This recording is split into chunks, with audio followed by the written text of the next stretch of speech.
Pourquoi Dieu, dans son infinie sagesse, a-t-il exigé des sacrifices de son peuple? Tout au long de la Bible, nous rencontrons cette question complexe, une question qui résonne à travers des millénaires de foi et de tradition.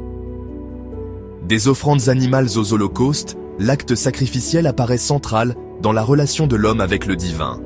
Mais qu'y avait-il dans ces actes, souvent imprégnés de symbolisme et de rituels, qui touchaient le Tout-Puissant? La réponse, comme pour beaucoup de vérités spirituelles, ne réside pas dans l'acte extérieur lui-même, mais dans le sens profond qu'il véhicule. Le sacrifice, dans le contexte biblique, servait d'expression tangible de la dévotion, un acte de soumission à une puissance supérieure. C'était une façon pour l'humanité, imparfaite et finie, de reconnaître la majesté infinie et la sainteté de Dieu. Le concept de sacrifice apparaît tôt dans le récit biblique. Dans la Genèse, nous découvrons les offrandes contrastées de Caïn et Abel, fils d'Adam et Ève. Abel, berger, offrit le premier-né de son troupeau, un sacrifice agréable au Seigneur. Caïn, cultivateur, offrit le fruit de son travail, mais son offrande manquait de la dévotion sincère qui caractérisait celle d'Abel. Plus tard, après le déluge, Noé, le juste rescapé d'un monde déchu, offrit des holocaustes à Dieu, un témoignage de sa gratitude et de son alliance renouvelée avec le Créateur. Et puis, il y a Abraham, le père de la foi, qui, dans ce qui est peut-être l'épreuve d'obéissance la plus profonde, était prêt à sacrifier son propre fils, Isaac, sur l'ordre de Dieu. Bien que finalement épargné, le quasi-sacrifice d'Isaac demeure un symbole poignant d'abandon total et de confiance en Dieu. Ces histoires, bien que séparées par le temps et les circonstances, soulignent une vérité cruciale. Dieu ne désire pas simplement une obéissance extérieure, mais une obéissance sincère venant du cœur. L'acte extérieur du sacrifice, bien que significatif, servait de manifestation visible d'une réalité intérieure. Un cœur soumis à la volonté de Dieu, un esprit aligné sur son dessein divin. Le prophète Samuel, dans sa réprimande au roi Saül, résume bien la perspective de Dieu.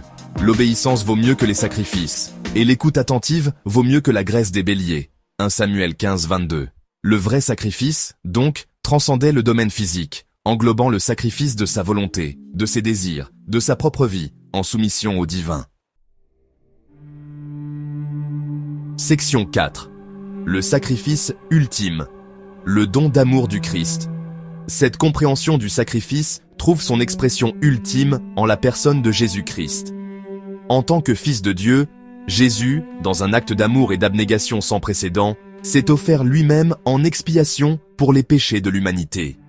Sa mort, sur la croix, est devenue le sacrifice ultime, l'offrande parfaite qui a réconcilié l'humanité avec Dieu. Par le sacrifice du Christ, l'ancienne alliance de la loi et du sacrifice rituel a été accomplie. Les sacrifices d'animaux n'étaient de plus nécessaires, car le sacrifice du Christ était suffisant, une fois pour toutes. Cet acte d'amour a transformé la nature même du sacrifice, déplaçant l'accent de l'observance extérieure à la transformation intérieure, du rituel à la relation. Section 5. Sacrifice vivant. Une application moderne. Dans notre monde contemporain, le concept de sacrifice peut sembler archaïque, une relique d'une époque révolue. Pourtant, le principe sous-jacent, soumettre notre volonté à celle de Dieu, reste d'une importance capitale. Nous sommes appelés à être des sacrifices vivants, offrant nos corps, nos esprits et nos âmes comme instruments de l'amour et du dessein de Dieu.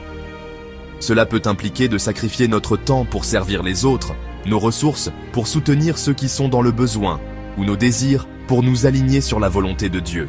Cela peut signifier laisser aller l'amertume, pardonner à ceux qui nous ont fait du tort, ou faire preuve de grâce, même lorsque c'est difficile. Chaque acte d'altruisme, chaque acte d'amour, chaque acte de soumission à la volonté de Dieu devient une offrande parfumée, un témoignage de la puissance transformatrice de la foi. En embrassant cette vie de sacrifice, nous découvrons le vrai sens de l'adoration, en expérimentant la joie et l'épanouissement qui découlent d'une vie en harmonie avec notre Créateur.